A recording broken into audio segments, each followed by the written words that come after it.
Millie Reynolds. How are you doing? Um, I thought today what I'd do is I'd just read a little bit of Happy Deathday and talk to you about books. Um, I don't know whether I love reading. I generally get through about 50 books a year. I have all sorts of genres that I read, but guess what? My favourite is crime. I I read crime novels more than anything. Joe Nesbo I like, Camilla Lackberg I like. I read a lot of the Scandi authors. I usually have a couple of books on the go at a time, one hardback and one on Kindle, because I can sort of, the Kindle's on my phone, so if I'm out and about, I can just sort of, got a loose minute, I can just whip out the phone and read a few pages. It is a lot easier than taking a book around. Books for when I'm at home and nice and cosy. What am I reading at the moment? I'm halfway through Joe Nesbo's Macbeth, his version of his take on Shakespeare's play, because there's a series of books, wasn't there, where well-known authors have taken one of the Shakespeare's tales and reinterpreted it. I can't say that I'm a big fan of this one, to be honest. It's not as exciting and gripping as I would have hoped. I love his Harry Holer series, James Nesbitt's Harry Holer series, and those books just have me turning the pages, and I love the character of Harry Holer. This one is not inspiring me as much. Sorry, Joe. But I am looking forward to the next Joe Nesbo the next Harry Holer coming out, which is imminent. The other book I've got on the go at the moment is Cecilia Hearn's Lyrebird. I've never read any of hers before, and I've really enjoyed it. Really enjoying it. It's a cracking read. There's no crime in it, but it's sort of a nice feel good. Oh yeah, I'm loving it. Anyway, those are the books I'm reading. You have to let me know what sort of books you like.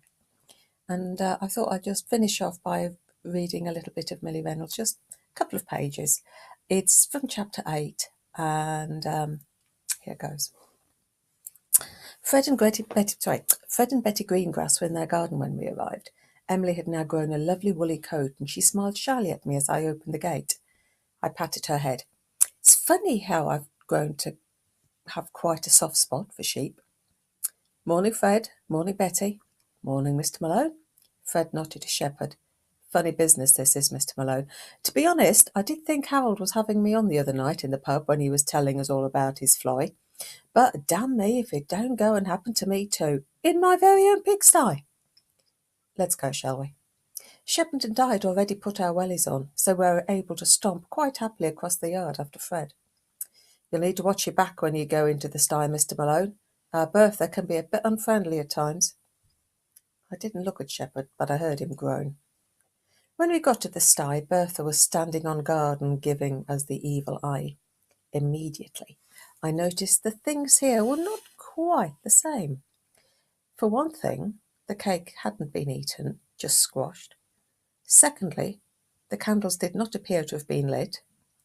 And thirdly, and most exciting of all, a little brown paper bag was on the floor beside the cake. Could this be a clue? In you go, lad. I slapped Shepherd on the back reassuringly. Will she bite me, Mr. Greengrass? He asked timidly. Fred chuckled. Nah, lad. If Bertha doesn't like you, she just knocks you over and tramples on you. She don't bite.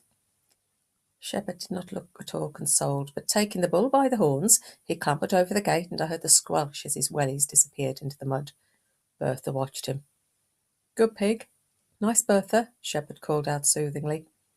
Bertha snorted, and I saw, with some amusement, Shepherd close his eyes and the colour fade from his pink cheeks. Bertha snorted again and trotted over to join him. Then, instead of charging him, she pushed her snout into his hand in greeting.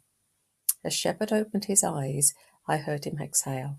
He patted Bertha gently on top of her head, and she trotted off to the back of the sty and lay down. As he dropped to his knees, I wasn't sure whether it was with relief or whether he was just starting his search. That's it. Have a lovely couple of days, or have a go. Whatever you're doing, have a lovely evening, have a lovely few days, and I'll speak to you again soon. Bye.